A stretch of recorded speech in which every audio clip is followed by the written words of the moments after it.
Bismillah, alhamdulillahirrahmanirrahim, wassalatu wassalam ala rasulillah. Ini dia Oppo Find X8. Setelah 6 bulan, bisa dibilang ini adalah jalan tengah yang tepat untuk Anda yang lagi terjebak memilih antara Samsung Galaxy S25, Xiaomi 15, atau Oppo Find X8.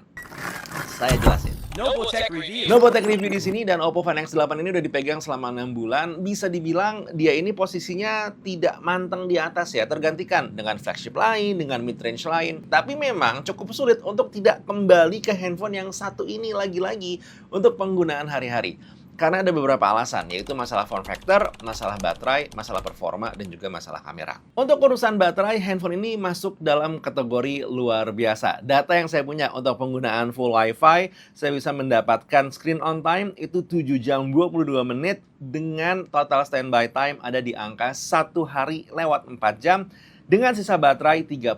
Tentu penggunaan lebih banyak di multimedia untuk bisa mendapatkan screen on time seperti ini. Tapi hal ini pun juga bisa dikonfirmasi ulang dan ulang saat saya berada di luar kota, di luar negeri, ataupun juga sehari-hari menggunakan handphone ini. Untuk nge-charge-nya pun dengan kemampuan charging 80 watt-nya Oppo Find X8 juga bisa nge-charge handphonenya ini dengan cepat. Saya sendiri bisa nge-charge handphone ini full dari 0 ke 100% itu di bawah 1 jam, lebih tepatnya ada di angka 58 menit. Dari sisi performanya sendiri, tentu handphone adalah handphone ya. Penggunaan utamanya lebih banyak sekarang di komunikasi dan juga sosial media.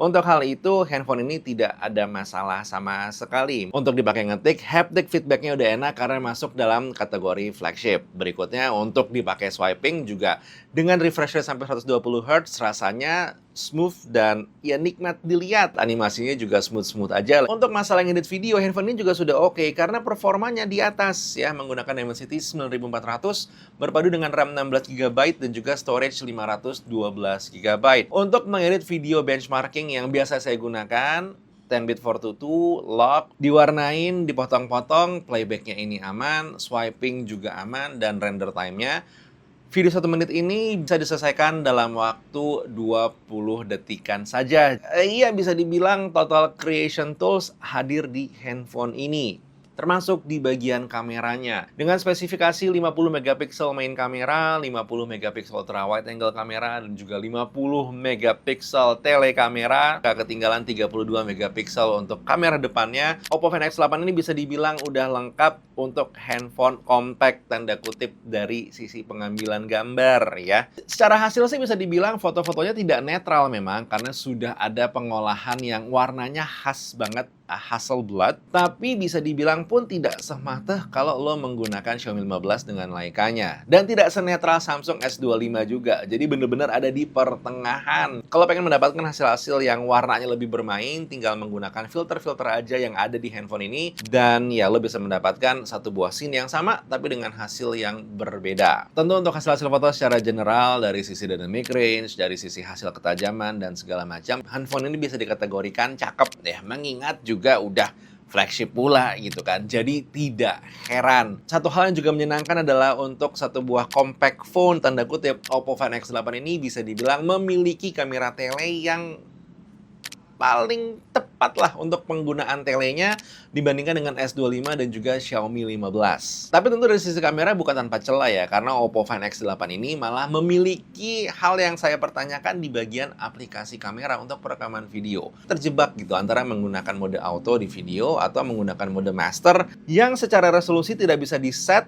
Apakah dia bermain di 4K atau di 1080, tidak bisa di-set untuk FPS-nya di 30 atau mungkin bermain di 60. Ini ada satu buah hal yang sangat disayangkan ya. Dan keluhan ini sudah bolak-balik disampaikan ke Oppo sih. Semoga akan ada refinement di bagian ini, terutama untuk yang mengandalkan mode Pro Video seperti saya. Tapi walaupun aplikasi kameranya memang memiliki kelemahan di bagian video, tapi ada satu hal yang membuat saya bolak-balik kembali menggunakan handphone ini hari-hari, yaitu adalah masalah form factor-nya atau desainnya.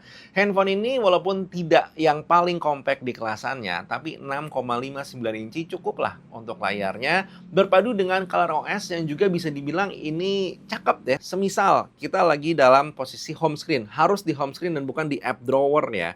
Kita memegang handphone menggunakan tangan kanan dan ingin memilih ikon di bagian pojok kiri atas. Kita tinggal swipe aja di pinggiran handphone dan ikon-ikonnya ini akan mengecil, tinggal pilih deh ikon di paling pojok kanan atas. Simple, mudah, dan entah kenapa tidak banyak digunakan oleh UI lain. Hanya Oppo dengan ColorOS dan juga Realme dengan Realme UI yang ya konsepnya adalah titisan dari ColorOS. Hal berikutnya juga yang membuat handphone ini jadi bolak-balik saya gunakan adalah ya bagian tombol ini ya. Namanya alert slider.